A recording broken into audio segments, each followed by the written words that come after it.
Quick and simple way to create logo or stamp in Word. Hi everyone, it's Sophia to assist you today without any delay. Let's jump right in. First, open MS Word.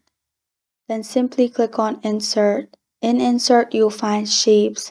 Simply search for donut shape if you want this kind of shape. After that, simply select height and width of the shape. You can also change color of the shape as you want. Then simply click on Text, add a text, write anything here, then simply click on Shape Effects. In here click on Transform and transform it to this. Drag it as you want.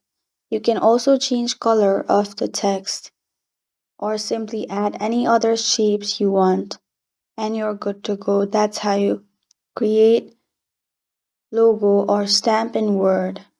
Thank you for joining me today. If this video helps you out, please leave a like and subscribe for more.